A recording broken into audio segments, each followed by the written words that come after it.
Hi friends, welcome back to my channel Farmhouse Kitchen. പിന്നെ marigold biscuit വെച്ചിട്ട് easy ആയിട്ട് ചെയ്യാൻ പറ്റുന്ന ഒരു റെസിപ്പിയാണ്. അപ്പോൾ ഇവിടെ 15 മാരിഗോൾഡ് ബിസ്ക്കറ്റ് എടുത്തിട്ടുണ്ട്. 10 രൂപയുടെ ഒരു പാക്കറ്റ് മതിയാകും. അപ്പോൾ അതിനകത്തേക്ക് 3 മുട്ട ചേർത്ത് കൊടുക്കാം.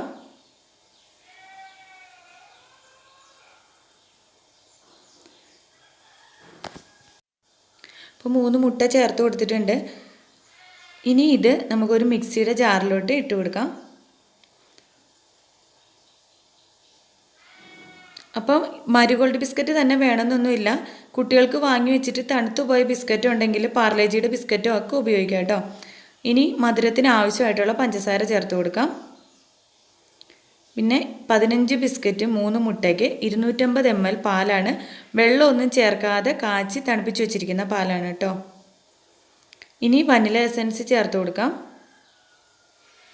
ഈ വനില എസൻസ് ഇല്ല എന്നുണ്ടെങ്കിൽ നമ്മുടെ ഏലക്കാപ്പൊടിയോ കറുകപ്പട്ടയുടെ പൊടിയോ ഗ്രാമ്പൂ പൊടിച്ചതോ അങ്ങനെ എന്തെങ്കിലും ചേർത്ത് കൊടുക്കാം കേട്ടോ.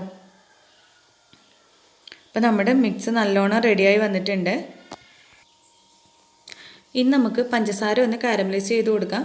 ഞാനതിന് ഒരു 4 ടേബിൾ സ്പൂൺ അളവിൽ പഞ്ചസാരയും ഒരു 1 ടേബിൾ സ്പൂണ് വെള്ളവും ചേർത്ത് കൊടുത്തിട്ടുണ്ട്. ഇനി ഇത് നല്ലോണം ഒന്ന് ഉരുക്കി പഞ്ചസാര കാരമലൈസ് ആക്കി എടുക്കാം. ഒത്തിരി അങ്ങോട്ട് കാരമലൈസ് ആവരുത്, ലേശം കയ്പുണ്ടാവും. അപ്പോൾ അതിൻ്റെ നിറം ഒന്ന് കുറച്ച് മാറി വന്നതും തീ ഓഫാക്കി കൊടുക്കാം.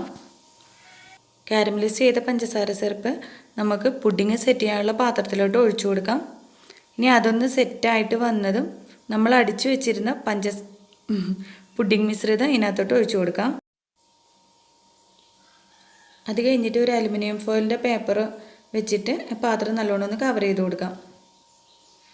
അത് കഴിഞ്ഞിട്ട് ആവി പുറത്തോട്ട് പോകാൻ വേണ്ടിയിട്ട് ഒരു 2-3 ഹോൾ ഇട്ട് കൊടുക്കാം കേട്ടോ. ഇനി ഞാൻ പുഡിങ് സെറ്റ് ചെയ്യാൻ വേണ്ടിയിട്ട് ഒരു ഇഡ്ഡലി ചെമ്പ് അടുപ്പി വെച്ചിട്ടുണ്ട്. വെള്ളം ലേശം ചൂടായി കിടക്കുവാണ്. ഇനി അതിനകത്തോട്ട് 2 സ്റ്റാൻഡ് ഇറക്കി വെച്ചിട്ടുണ്ട്. ഇനി ഇതിലേക്ക് നമ്മുടെ പുഡിങ് സെറ്റ് ആവാൻ വേണ്ടി വെച്ചിരിക്കുന്ന പാത്രം ഇറക്കി വെച്ച് കൊടുക്കാം. ഇനി ഇത് ഇരുന്ന് ഒരു അരമണിക്കൂർ വേവട്ടെ. അപ്പോൾ അരമണിക്കൂറായിട്ടുണ്ട്. അപ്പോൾ ഒരു 20 മിനിറ്റ് സിമ്മിലും 10 മിനിറ്റ് ആദ്യത്തെ 10 മിനിറ്റ് നല്ല ഫുള്ളിലുമാണ് തീ വെച്ചിരുന്നത്. അപ്പോൾ അരമണിക്കൂറിൽ പുഡിങ് നല്ലോണം സെറ്റായിട്ടുണ്ട്. ഇനി നമുക്ക് സൈഡൊക്കെ ഒന്ന് ഇളക്കി കൊടുക്കാം. അപ്പോൾ ഞാൻ നടുവിലൊന്ന് കുത്തി നോക്കിയിട്ടുണ്ട്, വെന്തോന്ന് അറിയാൻ വേണ്ടിയിട്ടായിരുന്നു. ഇനി ഒരു പാത്രത്തിലോട്ട് മറിച്ചിട്ട് എടുക്കാം. അപ്പോൾ നമ്മുടെ മാരിഗോൾഡ് ബിസ്ക്കറ്റ് കൊണ്ടുള്ള പുഡിങ് ഇവിടെ അടിപൊളിയായിട്ട് റെഡി ആയിട്ടുണ്ട്.